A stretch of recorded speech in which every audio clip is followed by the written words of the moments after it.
हाँ, जब किसी बहुत ही एडवांस कंप्यूटर सिस्टम में ना कोई ऐसा अजीब सा सॉफ्टवेयर बग आ जाता है, तो क्या होता है? मतलब बाहर से तो मशीन एकदम एकदम परफेक्ट दिख रही होती है। हाँ बिल्कुल, वो चमचमाती हुई दिखती हाँ, है।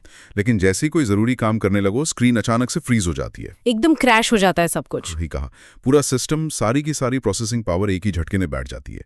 और इंसानी दिमाग और हमारी जो आध्यात्मिक यात्रा है ना, उसमें भी एक ऐसा ही बहुत खतरनाक बग है जो बार बार हमारी प्रगति को ऐसी क्रैश कर देता है।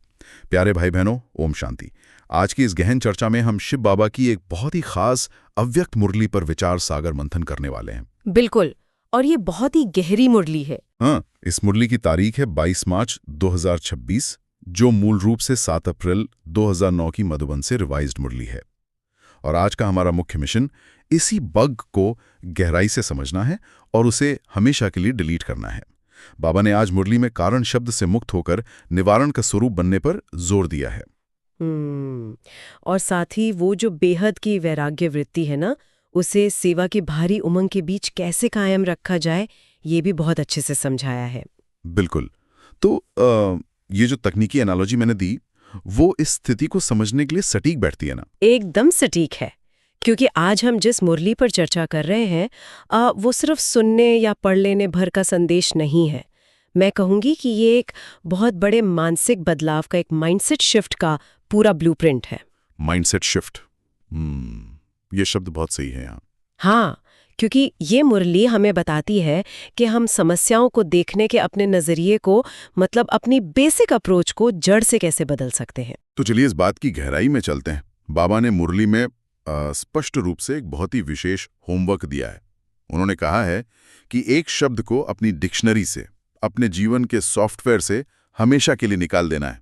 और वो शब्द है कारण, यानी एक्सक्यूज। हाँ, एक्सक्यूज। जब भी कोई परिस्थिति आती है तो ये कारण का बग हमें वापस नीचे खींच लेता है। लेकिन एक व्यावहारिक सवाल ये उठता है कि मानव मनोविज्ञान ही ऐसा है ना कि जब कुछ गलत होता है तो दिमाग सबसे पहले कारण ही ढूंढता है। हाँ, ये तो ह्यूमन नेचर है। वही तो, ये हमारी एक स्वाभाविक प्रतिक्रिया लगती है। तो रातों रात इस कारण शब्द को जीवन से कैसे निकाला जा सकता है? देखिए, यहाँ जो बात सबसे दिलचस्प है वो ये है कि बाबा इस पूरी स्थिति को किस ऊंचे नजरिए से देख रहे हैं। बाबा ने मुरली में याद दिलाया है कि हम सभी मुक्तिदाता आत्माएं हैं। मुक्तिदाता, मतलब दूसरों को मुक्त करने वाले। बिल्कुल। अब मुक्तिदाता का काम क्या है? दूसरों को उनके मानसिक और कर्मों के बंधनों से मुक्त करना। लेकिन अगर कोई इंसान खुद ही बहानों के, यानी कारणों के जाल में उलझा हुआ है, तो वो दूसरों की समस्याओं का निवारण कैसे कर सकता है? हाँ, जो खुद डूब रहा है वो किसी और को क्या बचाएगा? एकदम सही। ये एक सीधा सा तर्क है। मुक्तिदाता बनने की पहली शर्त ही स्वयं को इन बहानों से, इन कारणों से आजाद करना है। ये बात तो पूरी तरह समझ में आती है कि दूसरों को निकालने के लिए खुद का बाहर होना जरूरी है। लेकिन इस कारण के जाल से बाहर निकलने की कोई प्रैक्टिकल तकनीक क्या है? मतलब बाबा ने मुरली में इसके लिए क्या विधि बताई है? बाबा ने एक बहुत ही गहरी मनोवैज्ञानिक तकनीक साझा की है। बाबा ने पूछा है कि क्या आज हम ये कारण शब्द उन्हें सौगात में दे सकते हैं? सौगात में दे दें? मतलब बाबा को गिफ्ट कर दें? हाँ, और अब इसे सिर्फ एक भक्ति भाव या श्रद्धा की तरह मत देखिए। इसके पीछे एक बहुत गहरा विज्ञान है जिसे मनोविज्ञान में कॉग्निटिव डिस्टेंस कहते हैं। अच्छा, संज्ञानात्मक दूरी। ये कैसे काम करता है? देखिए, जब कोई व्यक्ति अपनी किसी कमजोरी या बुरी आदत को ईश्वर को दी गई सौगात मान लेता है ना, तो दिमाग उस आदत से अपना मालिकाना हक खत्म कर देता है। ओनरशिप खत्म हो जाती है। अरे वाह! मतलब हम उस आदत से खुद को अलग कर लेते हैं, वो अब हमारी रही ही नहीं। बिल्कुल। और बाबा इसे एक कदम और आगे ले जाते हैं। बाबा कहते हैं कि दी हुई चीज अमानत हो जाती है, और अमानत में खयानत तो नहीं की जाती ना। हाँ, अमानत तो बहुत संभाल कर रखी जाती है। जरा सोचिए, जब किसी के पास खुद का पैसा होता है तो वो उसे कैसे भी खर्च कर सकता है, लेकिन जब किसी के पास किसी और की अमानत रखी हो तो वो उसे छूने से भी डरता है। एक भारी जिम्मेदारी का एहसास होता है। ये तो बहुत ही पावरफुल पॉइंट है ना? जब हम कारण देने की आदत को बाबा की अमानत मान लेते हैं तो हमारा अवचेतन मन उस पुरानी बहानेबाजी की आदत को वापस अपनाने से ही इनकार कर देता है। सच में संकल्प की दृढ़ता को बढ़ाने का ये एक अविश्वसनीय तरीका है। ये मेरे लिए एक बहुत बड़ा आहा मोमेंट है। अमानत की तरह देखने से वो बोझ हमारा रहता ही नहीं है, बिल्कुल नहीं रहता। और हमारी वो सारी रचनात्मक ऊर्जा जो ये क्यों हुआ सोचने में बर्बाद होती थी, वो अब इसे कैसे ठीक करें में लग सकती है। और जब हम इस कारण के बग से मुक्त होते हैं तब असली मास्टरी शुरू होती है। हाँ, तब हम निवारण स्वरूप बनते हैं। और इसी से जुड़ी एक और अद्भुत बात मुरली में बाबा ने कही है। बाबा ने बच्चों को डबल मालिक कहकर संबोधित किया है। डबल मालिक, हाँ, बाप के सर्व खजानों के मालिक और स्वराज्य के मालिक। बिल्कुल, लेकिन इसके साथ ही बाबा ने एक बहुत बड़ी शर्त भी रखी है। बाबा ने कहा है कि ज्ञान तो दुनिया में बहुत लोग सुनते सुनाते हैं, लेकिन असली बात है अपने चेहरे और चलन से लोगों को अनुभव कराना। हाँ, अनुभव कराना सबसे जरूरी है। तो मैं यही सोच रहा था कि ऐसा क्यों है कि सिर्फ ज्ञान देना काफी नहीं माना गया, अनुभव पर इतना जोर क्यों? अगर हम इसे आज के व्यापक दृष्टिकोण से जोड़कर देखें तो आज की दुनिया इन्फॉर्मेशन से मतलब जानकारी से भरी पड़ी है। सही कहा। शब्दों से कोई आसानी से प्रभावित नहीं होता आजकल। हाँ, गूगल पर सब कुछ है। सही कहा। इसीलिए बाबा ने मुरली में साइंस के साधनों का एक बहुत ही शानदार उदाहरण दिया है। जैसे अगर कोई एसी चलाता है तो उसे तुरंत ठंडक का अनुभव होता है। हाँ, बटन दबाते ही असर। या हीटर से तुरंत गर्मी मिलती है।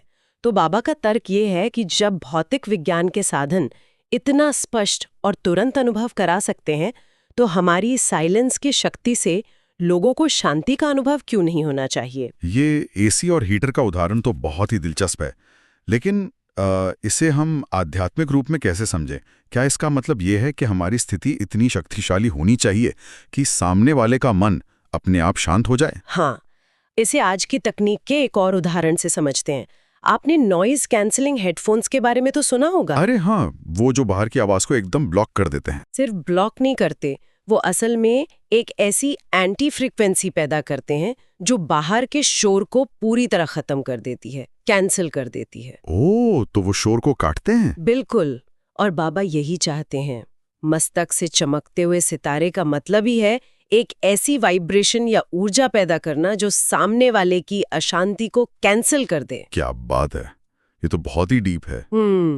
जब कोई अशांत व्यक्ति सामने आए तो उसे समझाने के लिए शब्दों की जरूरत ना पड़े, बल्कि आपके उस आभा मंडल में, उस ऑरा में आते ही वो शांति का अनुभव करे। ये नॉइज कैंसलिंग वाली बात ना स्थिति को बहुत स्पष्ट कर देती है, लेकिन यहीं पर एक बहुत बड़ी उलझन भी पैदा होती है मेरे दिमाग में। कैसी उलझन? देखिए, जब कोई इस तरह की रेडिएटिंग अवस्था में होता है और लगातार लोगों की समस्याओं का निवारण कर रहा होता है, तो वो बहुत सक्रिय हो जाता है। सेवा का एक भार उमंग आ जाता है उसमें। हाँ, सेवा का शौक तो लग ही जाता है। और मुरली में बाबा ने सेवा के इस उमंग उत्साह की बहुत तारीफ भी की है, लेकिन साथ ही एक चेतावनी भी दी है कि पुरुषार्थ में जो भी समस्याएं आती हैं, उनका मूल कारण है बेहद की वैराग्य वृत्ति की कमी। बिल्कुल, ये बहुत अहम पॉइंट है मुरली का। अब ये बात मुझे थोड़ी विरोधाभासी लगती है। मतलब सेवा का मतलब है लोगों से जुड़ना, बहुत सारा उत्साह, सक्रियता, और वैराग्य का मतलब अक्सर हम दुनिया से डिटैच होना समझते हैं। डिटैचमेंट, हाँ। तो क्या सेवा का भरपूर उत्साह और बेहद का वैराग्य एक साथ रखना ऐसा नहीं है जैसे कोई गाड़ी चला रहा हो और उसने एक्सेलरेटर और ब्रेक दोनों एक साथ दबा दी हो? ये एक बहुत ही तार्किक सवाल है। अक्सर लोग वैराग्य का मतलब उदासीनता या सब कुछ छोड़कर बैठ जाना समझ लेते हैं। हाँ, कि सब मोह माया है, छोड़ो इसे। वही, लेकिन अगर इस एनालॉजी को हम थोड़ा बदलें, वैराग्य गाड़ी का ब्रेक नहीं है, बल्कि ये गाड़ी का स्टीयरिंग व्हील है। Steering wheel? अच्छा, हाँ। एक्सेलरेटर जो है यानी सेवा का उत्साह, वो गाड़ी को गति देता है, लेकिन स्टीयरिंग व्हील यानी वैराग्य उसे सही दिशा में रखता है, उसे दुर्घटनाग्रस्त होने से बचाता है। अरे वाह, ये बहुत खूबसूरत तरीके से समझाया आपने। बाबा यहाँ कर्म योगी बनने की बात कर रहे हैं। जैसे कमल का फूल होता है ना, कीचड़ में रहता है, पानी में पूरी तरह सक्रिय रहता है, लेकिन फिर भी उससे बिल्कुल न्यारा रहता है। तो ये स्टीयरिंग व्हील हमारे हाथ से छूट क्यों जाता है फिर? मतलब जो लोग सालों से इस मार्ग पर हैं, आध्यात्मिक अभ्यास कर रहे हैं, उनके अंदर ये बेहद का वैराग्य क्यों नहीं टिक पाता? इसका जवाब बाबा ने मुरली के सबसे गहरे हिस्सों में से एक में दिया है। बाबा बताते हैं कि इसका सबसे बड़ा कारण है देह अभिमान। देह अभिमान? हाँ, हम अक्सर सोचते हैं कि हमने देह अभिमान को खत्म कर दिया है, लेकिन बाबा कहते हैं कि वो अंश से वंश के रूप में वापस आ जाता है। अंश से वंश, इसका मनोवैज्ञानिक मतलब क्या हुआ? क्या ये कोई छिपा हुआ वायरस है जो वापस एक्टिव हो जाता है सिस्टम में? आप इसे एक खरपतवार या जंगली पौधे की तरह समझें। अगर आप किसी जंगली पौधे को सिर्फ ऊपर से काट देते हैं तो जमीन साफ नजर आती है, लगता है कि वो खत्म हो गया। हाँ। ऊपर से तो कुछ नहीं दिखता, लेकिन उसकी जड़ें जमीन के बहुत नीचे तक फैली होती हैं। एकदम। जैसे ही थोड़ी बारिश होती है या अनुकूल परिस्थितियां मिलती हैं, वो अंश जो जमीन में था वो फिर से वंश बनकर सामने आ जाता है, पूरा पौधा बन जाता है। अच्छा, तो ये सूक्ष्म रूप में छिपा रहता है। बिल्कुल। देह अभिमान के कुछ बहुत ही सूक्ष्म रूप होते हैं, जैसे किसी बात का बुरा मान जाना, अपनी राय को ही सबसे सही मानना, या फिर ये सोचना कि मेरा नेचर ही ऐसा है। अरे हाँ, ये मेरा नेचर ऐसा है तो हम बहुत बार बोलते हैं। और यही नेचर असल में वो छिपी हुई जड़ है। बाबा स्पष्ट करते हैं कि जब तक देह भान को उसकी पूरी वंशावली के साथ भस्म नहीं किया जाएगा, वैराग्य कभी टिक नहीं सकता। ये सच में गहरी चेतावनी है। ये सोचना कि ये तो मेरी आदत है, असल में उसी छिपे हुए देह अभिमान को खाद पानी देने जैसा है। एकदम सही पकड़ा आपने। अब जब हम इन गहरी जड़ों को खत्म करने की बात करते हैं तो इसमें तो बहुत समय लगेगा, और यहीं पर मुरली का अगला हिस्सा आता है जो सीधे हमारी इसी सोच पर प्रहार करता है। समय वाली बात। हाँ, बाबा कहते हैं कि अक्सर बच्चे ये सोचते हैं कि कोई बात नहीं, धीरे धीरे पुरुषार्थ कर रहे हैं, समय पर सब ठीक हो जाएंगे। हाँ, बाबा ने यहाँ एक बहुत ही गहरे भ्रम को तोड़ा है। बाबा पूछते हैं कि क्या समय आपका टीचर है? और ये सवाल तो सीधा अंदर तक जाता है। बिल्कुल, ये एक बहुत बड़ा वैचारिक शिफ्ट है। अगर कोई अपने आध्यात्मिक परिवर्तन को, अपनी कमियों को दूर करने के काम को भविष्य पर या समय के भरोसे छोड़ देता है, तो इसका सीधा सा मतलब है कि उसने समय को अपना रचयिता या शिक्षक मान लिया है। और आध्यात्मिक दृष्टि से देखें तो ये तो पूरी तरह से उल्टी बात हो गई ना, क्योंकि आत्मा तो रचयिता है और समय उसकी रचना है। एकदम सही। क्या कभी रचना अपने रचयिता को सिखा सकती है? कभी नहीं। तो जब कोई कहता है कि समय आने पर बदल जाएंगे, तो वो असल में प्रोक्रेस्टिनेशन कर रहा है, टालम टोल कर रहा है। बाबा कहते हैं कि समय का इंतजार करने वाले समय पर नहीं रहते, बल्कि अक्सर टू लेट हो जाते हैं। टू लेट मतलब बहुत देर हो जाती है। हाँ, रचयिता का काम समय को समीप लाना है, न कि समय के पहिए के घूमने का इंतजार करना। सक्रिय रूप से स्वयं को बार बार चेक करके चेंज करना ही असली पुरुषार्थ है। ये निरंतर परिवर्तन ही हमें भाग्य का अधिकारी बनाता है। यहाँ ये बात और भी ज्यादा रोचक हो जाती है। कैसे? क्योंकि जो टालमटोल की आदत है वो अक्सर इसलिए होती है क्योंकि काम मुश्किल लगता है, लेकिन आज की मुरली का जो वरदान है वो इस पूरी यात्रा को सहज बनाने की चाबी देता है। हाँ, वरदान तो हमेशा चाबी ही होता है। चलिए अब इस गहन चर्चा के अंतिम और सबसे प्रभावशाली हिस्से की ओर बढ़ते हैं। मुरली के वरदान, स्लोगन और अव्यक्त इशारे पर विचार करते हैं। बाबा ने आज के वरदान में कहा है, कर्म करते हुए कर्म के बंधन से मुक्त रहने वाले सहजयोगी स्वतः ही योगी भव। इस वरदान का रहस्य ना वो बंधन मुक्त अवस्था में छिपा है। बाबा ने समझाया है कि जो महावीर हैं, उन्हें साकार दुनिया का कोई भी आकर्षण अपनी तरफ खींच नहीं सकता। बिल्कुल निहारे। हाँ, वे जब चाहें 1 सेकंड में स्वयं को इस दुनिया से न्यारा और बाप का प्यारा बना सकते हैं। अशरीरी स्थिति का अभ्यास ही इस वरदान की आत्मा है। अशरीरी स्थिति, ये सैद्धांतिक रूप से तो बहुत अच्छा लगता है सुनने में, लेकिन प्रैक्टिकल लेवल पर अगर देखें, जब सामने कोई बहुत गंभीर पारिवारिक समस्या खड़ी हो या कोई भारी आर्थिक संकट आ गया हो, तो उस वक्त 1 सेकंड में अशरीरी होना या न्यारा होना लगभग असंभव सा लगता है। हाँ, उस वक्त तो पसीने छूट जाते हैं। वही तो ये प्रैक्टिकली कैसे काम करता है? ये एक बहुत ही स्वाभाविक सवाल है, लेकिन यहीं पर हमें आज के स्लोगन को वरदान के साथ जोड़ना होगा। अच्छा, स्लोगन क्या है आज का? आज का स्लोगन है, एकरस स्थिति के श्रेष्ठ आसन पर विराजमान रहना ही तपस्वी आत्मा की निशानी है। अब देखिए, 1 सेकंड में न्यारा होना कोई ऐसी जादुई छड़ी नहीं है जो संकट के समय अचानक से काम करने लगेगी। हाँ, जादू तो नहीं होता। ये उस एकरस स्थिति के निरंतर अभ्यास का परिणाम है। एकरस स्थिति मतलब एक समान स्थिति। हाँ, तो ये एक मसल मेमोरी की तरह है क्या? एकदम सही, मसल मेमोरी ही है। तपस्या का मतलब सिर्फ घंटों आंखें बंद करके बैठना नहीं है। तपस्या का असली मतलब है जब सब कुछ सामान्य चल रहा हो तब भी मन को एक स्थिर अवस्था में रखने का अभ्यास करना। चाहे कुछ भी हो रहा हो आसपास। हाँ, चाहे निंदा हो या स्तुति, लाभ हो या हानि, मन का संतुलन ना बिगड़े। जब कोई इस श्रेष्ठ आसन पर लगातार विराजमान रहता है ना, तब संकट के समय वो वाकई 1 सेकंड में बाहरी दुनिया के प्रभाव से न्यारा हो सकता है। ये नियंत्रण की सर्वोच्च अवस्था है, कमाल की बात है ये। बिल्कुल। और इस नियंत्रण और स्थिरता को एक अटूट शक्ति देने के लिए ही शायद आज का जो अव्यक्त इशारा है वो एक मास्टर स्ट्रोक की तरह है। हाँ, अव्यक्त इशारा क्या कहता है? अव्यक्त इशारे में कहा गया है, निश्चय के फाउंडेशन को मजबूत कर सदा निर्भय और निश्चित रहो। अक्सर जब परिस्थितियां बिगड़ती हैं तो सबसे पहले डर ही हावी होता है ना। और उस डर को खत्म करने का एंटीडोट है अपनी असली पहचान की स्मृति। बाबा कहते हैं कि याद रखो, तुम अनेक बार मायाजीत बने हो। अनेक बार मतलब ये पहली बार नहीं है। हाँ, ये कोई पहली बार की लड़ाई नहीं है। जब अनेक बार विजयी होने की यह स्मृति पक्की हो जाती है तो निश्चय का फाउंडेशन इतना मजबूत हो जाता है कि कोई भी डर टिक ही नहीं सकता। मैं कल्प का विजयी हूँ। बिल्कुल, ये सिर्फ एक विचार नहीं है, ये एक फैक्ट है जिसे अवचेतन मन में स्थापित करना है। जिस दिन ये स्थापित हो गया उसी दिन इंसान सदा के लिए निर्भय और निश्चित हो जाता है। मैं कल्प का विजयी हूँ। वाकई ये एक ऐसा विचार है जो किसी भी इंसान के भीतर ऊर्जा का एक समुंदर पैदा कर सकता है। एकदम सही कहा आपने। तो चलिए आज की इस अद्भुत और वैचारिक रूप से समृद्ध चर्चा को समेटते हैं।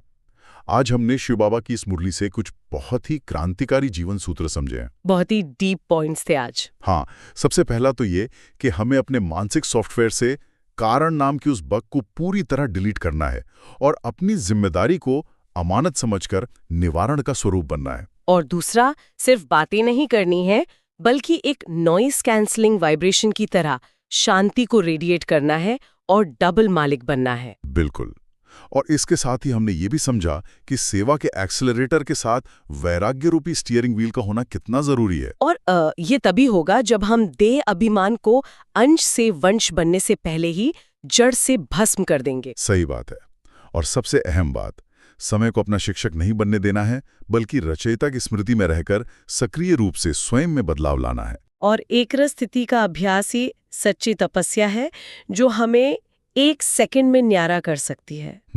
बिल्कुल। और अब इस गहन मंथन को समाप्त करने से पहले एक बहुत ही गहरा विचार सोचने के लिए है। बताइए। जरा सोचिए, अगर आज जीवन में आने वाली हर चुनौती, हर समस्या या सामने खड़े किसी भी मुश्किल इंसान को एक रुकावट के बजाय मुक्तिदाता बनने के सीधे निमंत्रण के रूप में देखा जाए तो जीवन का नजरिया कितना बदल जाएगा? बहुत बदल जाएगा, पूरी तरह से। क्या उस वक्त ये सोचा जाएगा कि ये समस्या क्यों आई, या फिर पूरी ऊर्जा इस बात पर लगेगी कि इसका निवारण करके खुद को और दूसरों को मुक्त कैसे किया जाए? चुनाव हमेशा हमारे हाथ में होता है। बिल्कुल। और यहाँ वास्तव में एक ऐसा दृष्टिकोण है जो किसी भी परिस्थिति को पूरी तरह से पलट सकता है। मुरली में बताई गई इन गहरी बातों को सिर्फ बौद्धिक स्तर पर समझना ही काफी नहीं है, इन्हें अपने व्यवहार में उतारना ही सच्ची आध्यात्मिकता है। पूरी तरह सहमत हूं आपसे। तो इसी शक्तिशाली संकल्प, एक रस स्थिति के अभ्यास और अत्यंत सकारात्मक ऊर्जा के साथ हम आज की इस विचार मंथन यात्रा को यहीं विराम देते हैं। इस गहन चर्चा का हिस्सा बनने के लिए बहुत बहुत धन्यवाद। ओम शांति। ओम शांति।